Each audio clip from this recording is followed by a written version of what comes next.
Anatomy of human বডির art এবং design Leonardo da ভিঞ্চির কাছে ছিল। মানুষ যদি জানতে চাইতো যে আমার বডির এই জায়গায় কি আছে, এই জায়গায় কি আছে, পৃথিবীতে লিওনার্দো দা ভিঞ্চির থেকে বেটার কেউ এটা জানতো না, কারণ ওর কাছে তখন হিউম্যান বডির ভেতরের অ্যানাটমির সবচেয়ে পারফেক্ট নলেজ ছিল।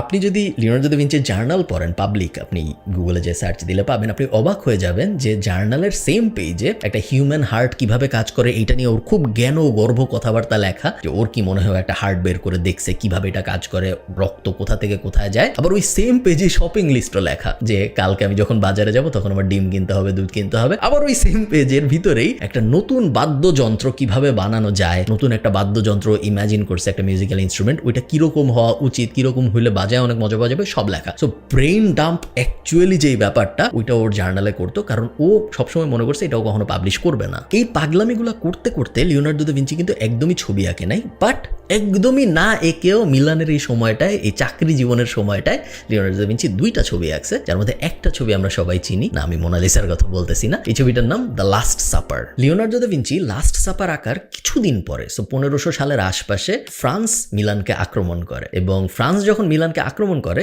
লিওনার্দো দা ভিঞ্চির যে রাজার জন্য চাকরি করতো সেই রাজা তো পালায় যায়, একই সাথে লিওনার্দো দা ভিঞ্চিরও জীবনের জন্য পালায় যেতে হয়। পালায় প্রথমে ভেনিসে যায়, বাট ভেনিসে বেশি দিন থাকে না, ভেনিসও আবার ফ্লোরেন্সে ফেরত আসে, যেটা ছিল ওর অরিজিনাল মাতৃভূমি।